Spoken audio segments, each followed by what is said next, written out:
Hi, பாகாஸ் cooking ரெசிபீஸுக்கு உங்களை வரவேற்கிறேன். இன்றைக்கி நம்ம பார்க்க போகிற ரெசிபி என்னதுன்னா மஷ்ரூம் பிரியாணி. நான்வெஜ் பிரியாணி தவிர்த்து வெஜிடபிளில் மஷ்ரூம் பிரியாணி ரொம்ப நல்லாயிருக்கும். இது செய்கிறது ரொம்ப ஈஸி கூட. அதுவும் இல்லாமல் மஷ்ரூமில் நிறையா ப்ரோட்டீன்ஸ் இருக்குது. ஸோ இது ரொம்ப நல்லது.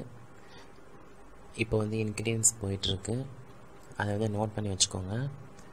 இப்போ நான் இது எப்படி செய்கிறதுன்றதை உங்களுக்கு நான் செஞ்சு காமிக்கிறேன்.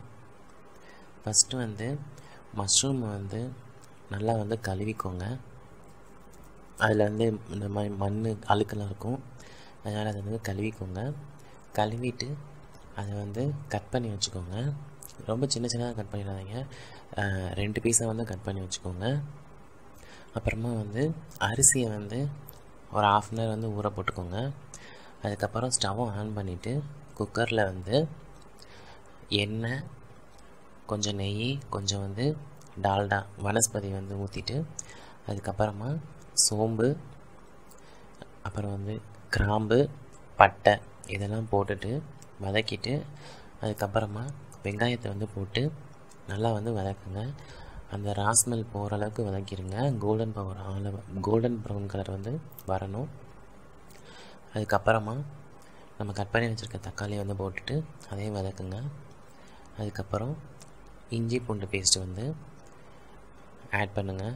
ஆட் பண்ணிவிட்டு அதே நல்லா வதக்குங்க. இதில் தான் அந்த பச்சை ஸ்மெல் போகணும். அது வரைக்கும் நீங்கள் வதக்கணும்.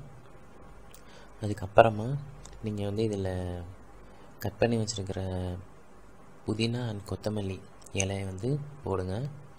போட்டுட்டு அதையும் நல்லா மிக்ஸ் பண்ணுங்கள்.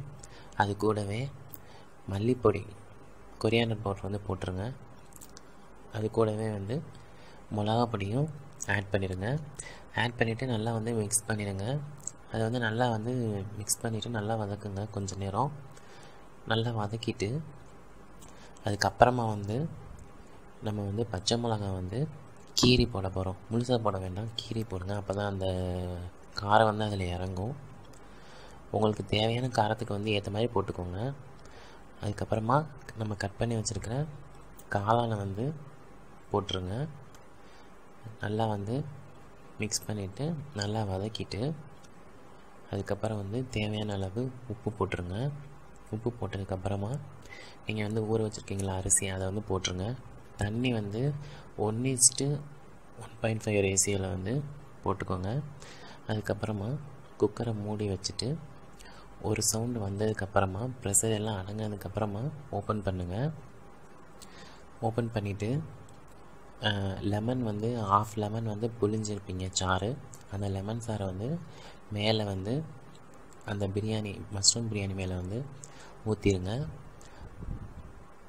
அதுக்கப்புறமா கொஞ்சோண்டு அதில் நெய் கொஞ்சம் மேலாப்பில் ஆட் பண்ணிடுங்க. அந்த ஃப்ளேவர் நல்லாயிருக்கும்.